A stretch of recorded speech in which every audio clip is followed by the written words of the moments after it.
श्रीमन्नारायणे नारायणे नारायणे भजमन्नारायणे नारायणे नारायणे। सुबह सवेरे लेके तेरा नाम प्रभु जप लो, प्रभु नारायणे नारायणे नारायण।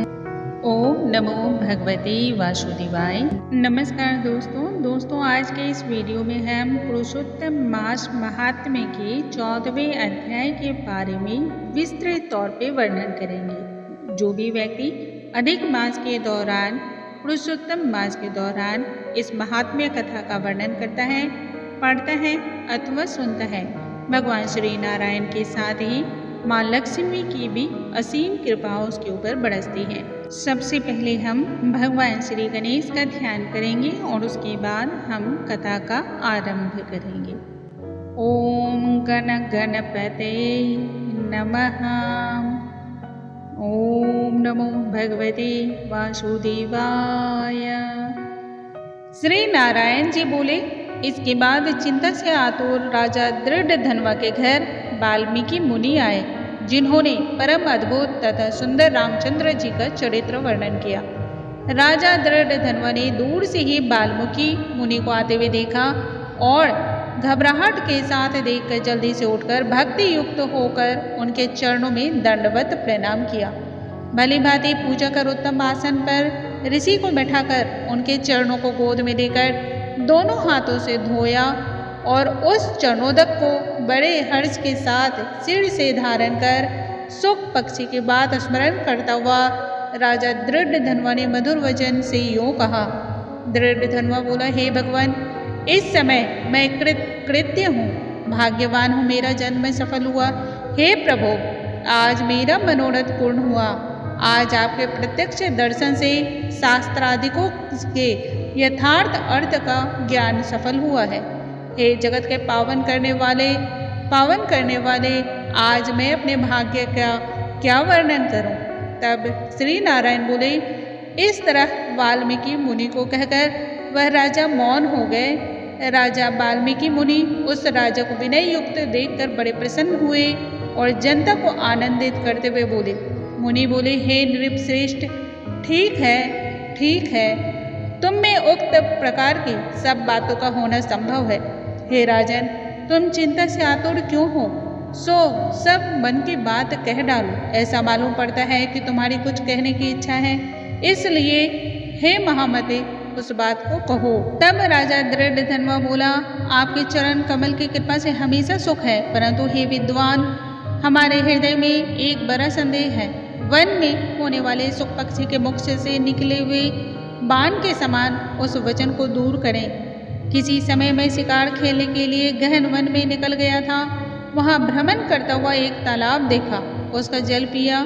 बाद में थकावट दूर करने के लिए एक बड़े वट वृक्ष के नीचे बैठ गया।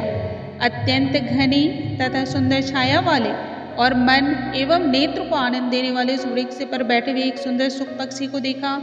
जब उस सुख पक्षी पर हमारी दृष्टि गई, तब उसने हमारे सम्मुख होकर एक श्लोक पढ़ा कि इस पृथ्वी पर विद्यमान अतुल सुख को देखकर तू आत्मा का चिंतन नहीं करता है तो इस संसार के पार कैसे जाएगा। मैं इस प्रकार सुख पक्षी के वचन को सुनकर विस्मित हो गया। हे ब्राह्मण, मैं नहीं जानता कि उस सुख पक्षी ने क्या कहा। इस हमारे हृदय के संदेह को आप ही दूर करने के योग्य है। हमारा राज्य, सुख तथा सुंदर 4 पुत्र, सुंदर पतिव्रता स्त्री, हाथी, घोड़ा, रथ, सेना, हे ब्राह्मण, ये सब अतुल समृद्धि इस समय हमें किस पुण्य से प्राप्त किया है, यह सब विचार कर संक्षेप में कहने के आप ही योग्य हैं। राजा दृढ़धनवा के वचन को वाल्मीकि सुनकर बोले, प्राणायाम कर एक मुहूर्त एक ध्यान में मग्न हो। हाथ में रखे हुए आंवला के फल के समान विश्व संसार के भूत, भविष्य और वर्तमान विषयम हैं। उनको हृदय में समाधि के बल से जानकर और निश्चय कर राजा से बोले। मुनि बोले, हे राजाओं में श्रेष्ठ, अपने पूर्व जन्म का चरित्र तुम सुनो। हे राजेंद्र, पूर्व जन्म में आप द्रविड़ देश में ताम्रपर्णी नदी के किनारे वास करने वाले सुदेव नामक ब्राह्मण थे। धार्मिक सत्यवादी जो मिल जाए उतने में ही संतोष करने वाले, वेद अध्ययन में संपन्न, विष्णु भक्ति में परायण रहा करते थे।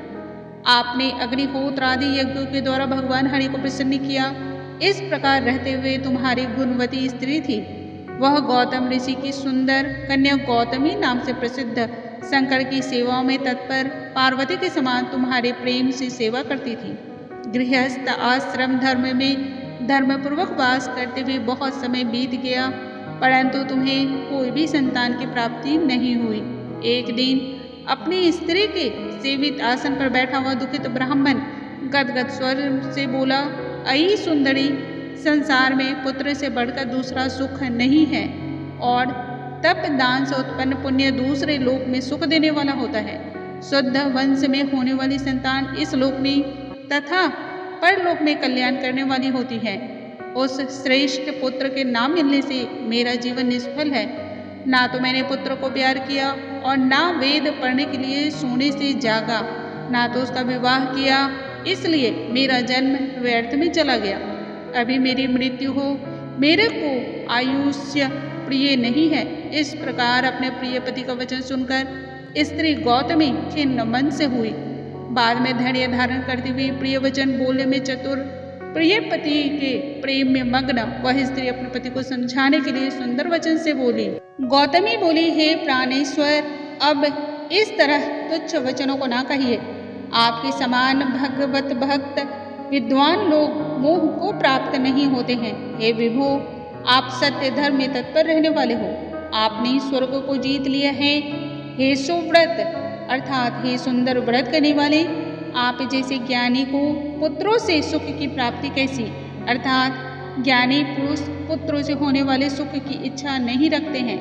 हे ब्राह्मण, पहले चित्रकेतु नामक राजा पुत्र शोक से संतप्त हुआ, तब नारद और अंगिरा ऋषि के आने पर पुत्र शोक से मुक्त हो संसार से उद्धार को प्राप्त हुआ। इसी प्रकार राजा अंगवेन नामक दुष्ट पुत्र के कारण रात्रि के समय वन को चला गया। इसी तरह हे स्वामी, आपको भी संतति दुख देने वाली होगी। फिर भी हे तपोधन, यदि आपको सत्य पुत्र की लालसा है तो प्रसन्नता के साथ जग के नाथ समस्त अर्थों के दाता हरि भगवान की आराधना करें। हे ब्राह्मण, पहले सांख्याचार्य कदम्ब ऋषि ने जिनकी आराधना कर पुत्र को प्राप्त किया, जो कि पुत्र योगियों में श्रेष्ठ कपिल देव नाम से प्रसिद्ध हुआ। ब्राह्मण श्रेष्ठ इस प्रकार अपनी धर्म पत्नी का वचन सुनकर तथा निश्चय कर उस अपनी गौतमी स्त्री के साथ ताम्रपर्णी नदी के तट पर गया। वहां जाकर उस पवित्र तीर्थ में स्नान कर अत्यंत श्रेष्ठ तप करता गया। 5-5 दिन के बाद सूखे पत्ते तथा जल का आहार करता था।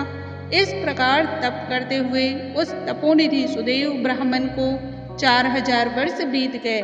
हे ब्राह्मण, उसके इस तपस्या से तीनों लोक कांप उठे। भक्त वत्सल भगवान उस सुदेव ब्राह्मण की अत्यंत उग्र तपस्या को देखकर जल्द ही गरुड़ पर सवार होकर प्रकट हुए। तब श्री नारायण बोले, नवीन मेघ के समान जगत की रक्षा करने में सामर्थ्य 4 भुजा वाले प्रसन्न मुख मुरारी को देखकर सुदेव शर्मा ब्राह्मण हर्ष के साथ मुकुंद भगवान को साष्टांग प्रणाम करता हुआ बोला। इस प्रकार से पुरुषोत्तम मास महात्म्य के 14 अध्याय की समाप्ति होती है। बोलो श्री नारायण की जय, बोलो श्री हरि की जय। स्वामी नारायण नारायण हरि हरि, जप लो नारायण नारायण हरि हरि, रट लो नारायण नारायण हरि हरि हरि हरि। दोस्तों, अगले वीडियो में हम पुरुषोत्तम मास में के महात्म्य के 15वें अध्याय की चर्चा करेंगे। तब तक के लिए नमस्कार दोस्तों।